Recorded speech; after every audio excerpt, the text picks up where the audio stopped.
There's been a surge of attacks on Palestinians by Israeli settlers. And on Friday, a 20-year-old Palestinian American was beaten to death in the West Bank.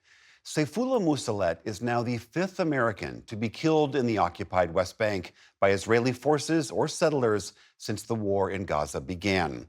As Stephanie Sy reports, the U.S. is now demanding accountability. The body of a Florida native lifted above a throng of mourners in the West Bank. The scene Sunday, one all too familiar in the Palestinian territories. A procession of pain for the latest victims of Israeli settler violence. A family friend closes the eyelids of Palestinian American Saifullah Musallet. He was only 20 and worked at his father's ice cream shop in Tampa. He'd been in the West Bank for a few weeks for a family visit. Last Friday, more than 24 masked Israeli settlers attacked the nearby town of Sinjil, burning fields, throwing rocks, and taking lives. Musallett was beaten to death while protecting his family's land. Relatives say settlers and Israeli soldiers prevented ambulances from reaching Saif for some 3 hours.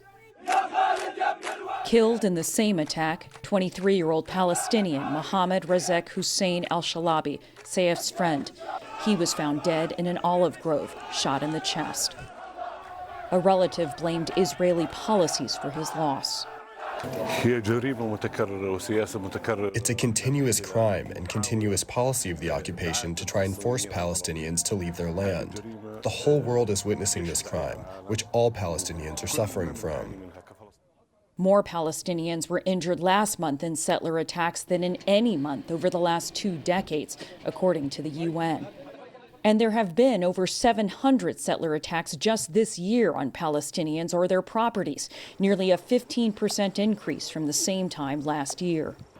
The town of Sinjil, where the killings occurred Friday, has been tense since Israeli forces began erecting a 16-foot-high barbed wire fence around the town in late April, reportedly cutting locals off from their lands and livelihoods. But a stronger statement came from American Ambassador to Israel Mike Huckabee, posting on X.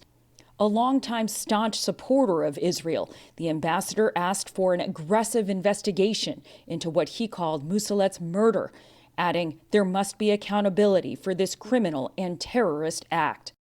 Since the war in Gaza began, 5 Americans have been killed in the West Bank. No one has faced prosecution in any of the killings. I'm joined now by Saifullah Musallet's cousin, Nizar Milbes, who is currently in Ramallah in the West Bank. And Nizar, first of all, thank you for joining us. And I'm so sorry for the loss of your cousin. Tell me what you know about what happened on Friday night, where Saif was, and what happened leading up to his death. So for the last several weeks, the Israeli settlers have been encroaching on our lands, destroying property, and so our town, Nizar Sharkiya, is a town that has about 65% American citizens. Saif was attempting to access his land. There's been coordinated ambushes by settlers that have encroached on the land, and he basically was attacked, just basically trying to access his land. Tell me what the family is going through right now. I mean, they're obviously devastated and profoundly sad, but they have very strong faith. They believe that this is God's will, but obviously they're very devastated. He was a few weeks away from his 21st birthday. He was full of life, and he was just an amazing young man. He was very, very, very, had a very precious, kind, loving soul that you'll ever meet. Very well mannered, raised with profound morals. He was a normal American young man. Loved baseball. Was a huge Tampa Bay Rays fan. Actually, had just went to a game with his uncle prior to arriving. And they're devastated. I wonder if you'll go into how much recent Israeli security operations, especially in Sinjil and that area, have affected livelihoods and sort of the overall sense of access to one's land in that area. The Israeli army frequents the area. They're really there to protect the settlers. And so, a lot of people are intimidated. There's not too much. There's a lack of trust with the communities out here because they feel really just abandoned.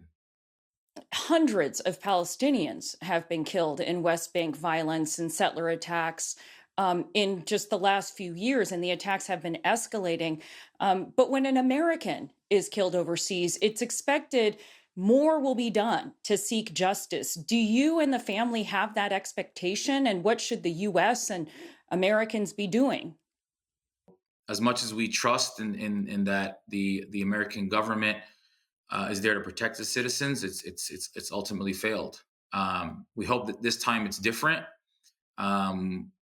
We've gotten a call from the ambassador to the U.S. ambassador to Israel that promised an investigation, but fell short from guaranteeing that he will have the American law enforcement themselves be part of the investigation. So we're not too optimistic.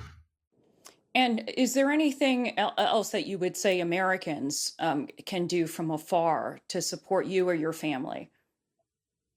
The best thing to do right now is for Americans to demand an investigation. Unfortunately, if you look at the statistics, only 3% of settler attacks have ever had any results of prosecutions for the perpetrators. So we hope that this time is different, given that the circumstances of his death, the fact that he was beaten, and he was unarmed, and he was basically just on his land. There was no confrontation. He wasn't attacking anybody, and we just hope that this time the outcome is different. Nizar Milbes, thank you so much for joining us on the News Hour, and sorry again for your loss. Thank you for having me.